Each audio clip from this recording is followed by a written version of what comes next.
This is a message for all those around the world who are in the know and are perhaps in a state of fear or doubt.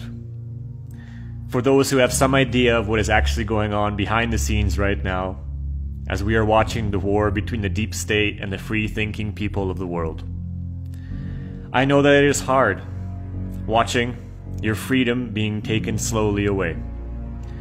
And I know that it is hard, even still, to watch those around you who don't know, blindly moving towards a future that will make this moment look like a walk in the park. And I know that it is hard to watch as others resist, especially your loved ones, any new information that could potentially free their minds.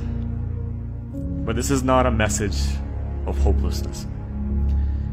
And this is not a message of hope either. Because in these moments, hope isn't enough. This is a message of courage.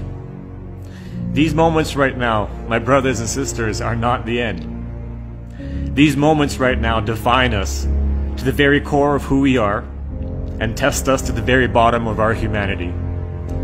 If you find yourself in dismay, if you find yourself in fear, don't stay there. Feel the fear, feel the dismay, entertain it even, but do not stay there.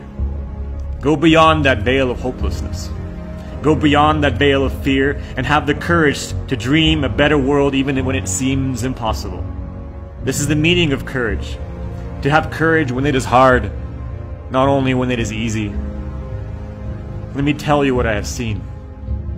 I have seen a world where we wake up and everything is the same, but something is so very different. Where we know deep in our hearts that everything is one.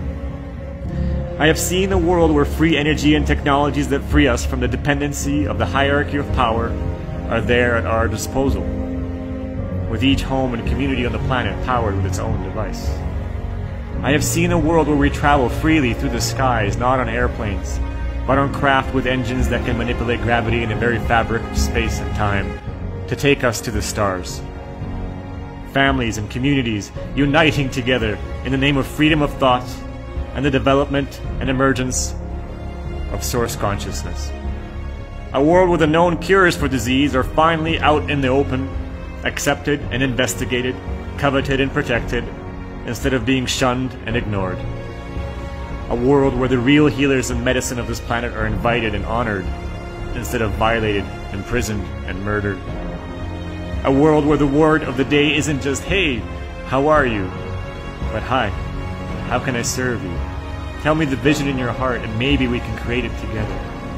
A world that worships not actors, not Hollywood, not possessions, not competition, but compassion and one another. And that is what I hold with my heart. That is what I share with you here today through these words.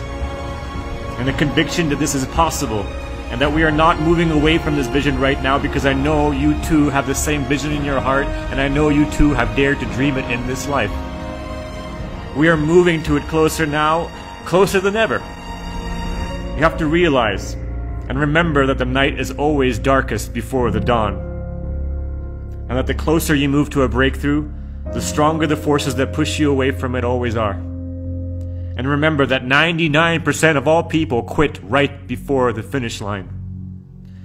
This is where the battle is won, inside of our minds and inside of our hearts, not out there in the field. So if you're wondering what to do right now, what action you can take, the most important thing that you can do right now is to be stronger than ever within yourself. This is not a time to idly hide in the darkness, to wait for things to wash over so you can go back to work, because that's not going to happen. We are not going to go back to the world the way it was. One way or another, it's going to be completely different, and how that world is going to look is entirely up to you and all of us together. This is a time to step into your light, stronger than ever. This is a time to speak your truth. This is a time to step into your gifts and to be of service to others. This is a time not to entertain fear and hopelessness, but to burn brighter than ever, to take bold risks, even if it means discrimination, even if it means risking your reputation. This is a time to do that thing that you've always been afraid to do. Because what is being used against us in this very moment is our inability to deal with our relationship to fear itself, and our inability to deal with our relationship to the fear of death. This is a time when we need to kindle that relationship very strongly, and to use our fear and our fear of death as an ally. An ally to teach us how to stay strong, even in the presence of these extremely powerful sensations. For we are immortal beings, capable of creating so much more than we've ever been told. We are capable of creating a world of peace, a world operated by our own consciousness that is free and limitless, where we are free to finally bring forth the technologies and ideas that will solve the greatest problems facing humanity, and so much more.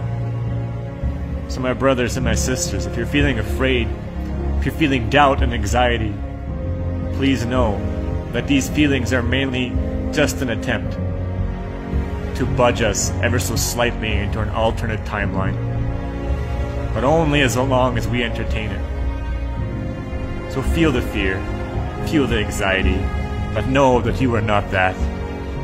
You are not this feeling.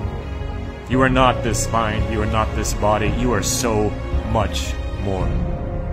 And together, in this knowing, we can stand united as one people, as one planet, conscious, whole, and free.